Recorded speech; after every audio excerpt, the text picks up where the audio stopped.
No, I don't regret it. I thought at the time that was appropriate to sound a warning about watch out for the dark hand of the Russians. And in my case, this is on the heels of what I saw the Russians do in 2016 to interfere and influence the outcome of our election. So I thought it was appropriate. I thought the letter was appropriately caveated by acknowledging we didn't have any direct evidence. And to this day, I still have not seen any official results of a forensic analysis of that laptop as to whether or not in some way the Russians messed with it. That is former Director of Intelligence James Clapper talking again about the infamous and now discredited letter signed by 51 former intelligence officials, including Clapper himself. That explosive letter was dropped just 3 days before 63 million Americans tuned in to watch a presidential debate between President Trump and then former Vice President Biden. And it was just 2.5 weeks before the November 2020 election. Remember what the so-called experts, the best of the best, the public servants told you? Well, I have that letter right here, dated October 19, 2020. They wrote, among other things, we are all individuals who devoted significant portions of our lives to national security. All of us have an understanding of the wide range of Russian overt and covert activities. Perhaps most important, each of us believes deeply that American citizens should determine the outcome of elections. All of us agree with the Founding Fathers' concern about the damage that foreign interference in our politics can do to our democracy.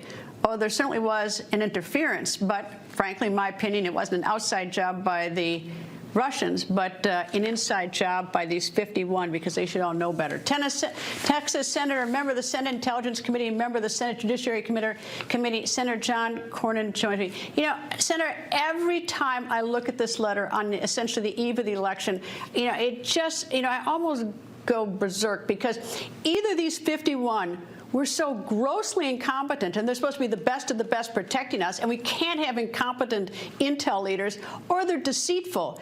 And now you have the DNI Clapper still defending it, and even doubling down saying, well, I haven't seen anything to the contrary. Maybe you can help us out on this a little bit. Well, it's very disturbing. You know, the first casualty, besides the truth, is public confidence in some of the most important institutions in our government, law enforcement, the intelligence community. And the reason we are successful in defending our country is because we have access to tools like the Foreign Intelligence Surveillance Act that allow us to get ahead of these, ahead of our adversaries.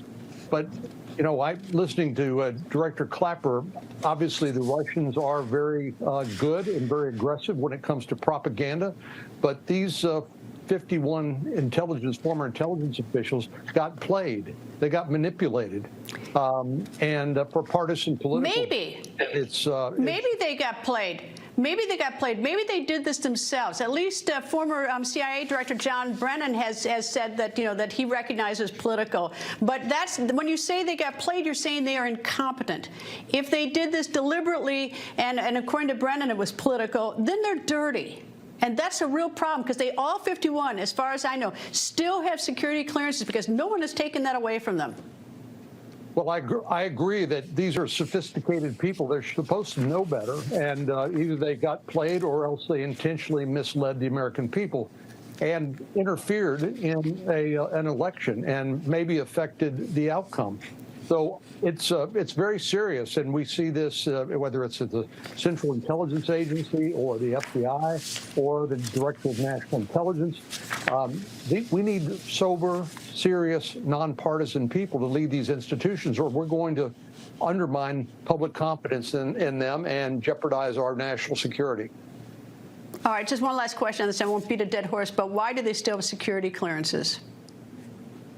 Well, that's an interesting question. I've introduced legislation to take another look at our classification and declassification process. There are 4 million people with security clearances in America.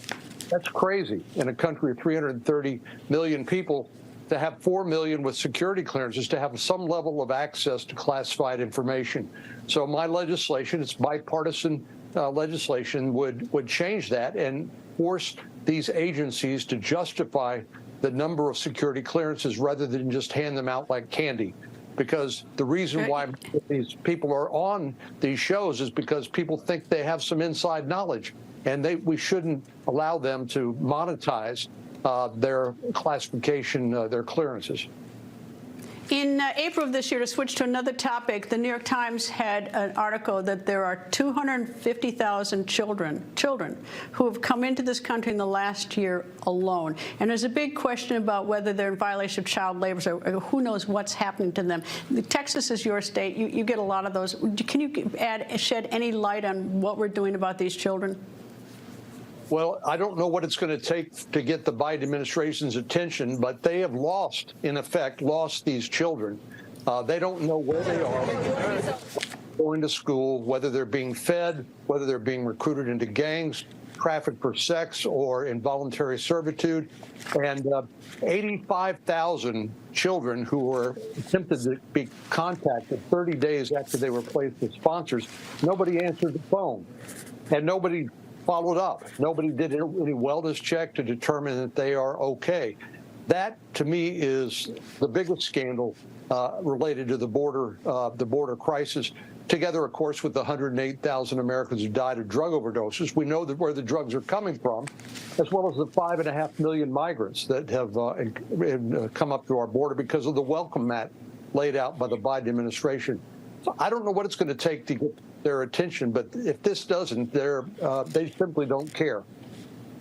Well, it's quite shocking. We have 51 former Intel people who are either, in my words, either incompetent or dirty, and we've got 250,000 children who have come into this country alone, who we at least have some obligation to protect because they came in alone, and we don't know what they're doing, and people aren't answering the phone. But I'll take the last word on that. Senator John Cornyn, thank you, sir. Thanks, Greta.